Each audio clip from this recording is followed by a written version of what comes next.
राज contested engineer परिषद का हरि हूँ किशोर तिवारी और एक प्रत्याशी विधान परिषद विधान चुनाव आगरा से परिषद लड़ रहा हूँ। आगरा आपने से देखा कि बहुत सारी एक समस्याएं मुलाकात ग्रेजुएट्स की होती हैं, लेकिन उनको पेश है विगत वर्षों में लखनऊ से। उठाया नहीं गया, ना हमने ब्यूरो देखा उठते रिपोर्ट। हुए। इससे तमाम सारी पीड़ाएं लोगों को हैं। जैसे आपने देखा कि आजकल बेरोजगारी की समस्या सबसे बड़ी समस्या हमारे समाज में है।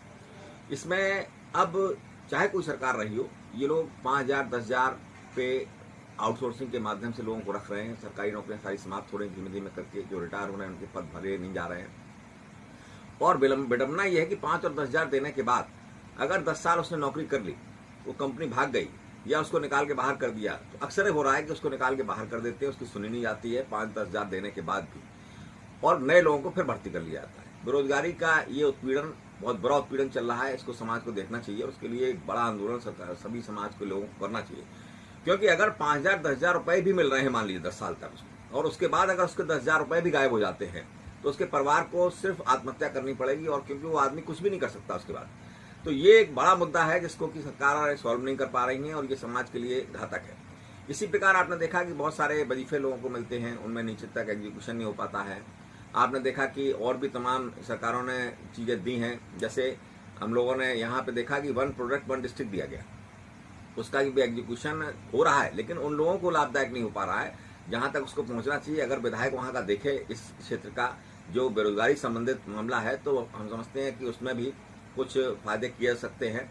इसी प्रकार ये जो आपने देखा कि ये इसमें और भी तमाम मुद्दे हैं हमारे पास में, जिनको हम लोग काम कर सकते हैं और तमाम सारी उसमें ला सकते हैं। तो इस प्रकार के तमाम मुद्दे हमारे क्षेत्रों में हैं जिन पे हम लोग काम कर रहे हैं।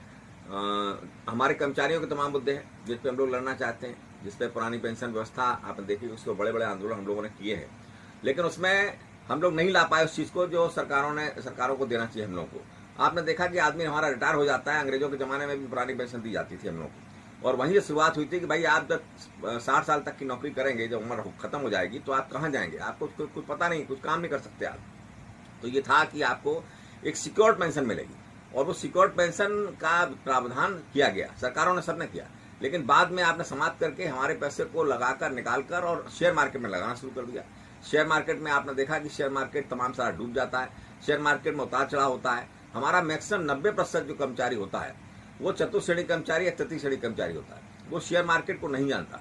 वो कैसे शेयर मार्केट को डेली देखेगा कि हमारा पैसा कहाँ चला गया। आज की स्थितियां ये हैं जो हम लोग सरकार को दिखाना चाहते हैं, दिखा रहे हैं बराबर, कि उनका हालत ये है कि सरकार वो डूब रही है कंपनियां। LIC जिन कंपनियों में पैसा लगा रही है, पैसा उनका डूब रहा है। तो जब उनका पैसा डूब जाएगा तो हमारा पैसा डूब जाएगा।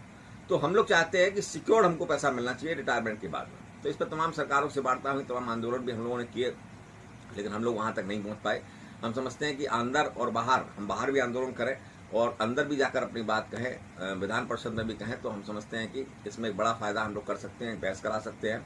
क्योंकि आपने देखा कि जब विधान परिषद और वहाँ विधानसभाओं में जो जिस पे डिबेट होती है, जिस पे वार्ता होती है, जो तथ्य रखे जाते हैं, जो तारांकित प्रश्न या उनके प्रश्न होते हैं, तो उनका जवाब सरकार भी देती है और उस पर काम भी अधिकारी करते हैं। और विशेषकर आज की तारीख में आप देखें कि कुछ सालों से मैं देख रहा हूँ, 10-15 सालों से, जब से स्थानीय सरकारें बनने लगी, तब से ये सरकार IAS चलाने लगे।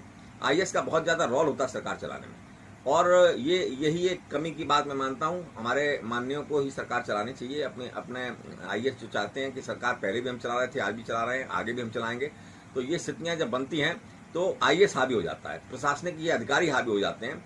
इनको रोका जाना चाहिए, क्योंकि वो ये गलत नीतियाँ लेकर आते हैं और उससे ही नीचे का उत्पीड़न होता है। और इस तरह की बात अगर होगी तो हम समझते हैं कि हम लोग अच्छा काम कर सकते हैं। इसी के लिए मैं चुनाव लड़ रहा हूँ कि अंदर भी लड़ा जाए और बाहर भी लड़ा जाए। इन्हीं के साथ धन्यवाद।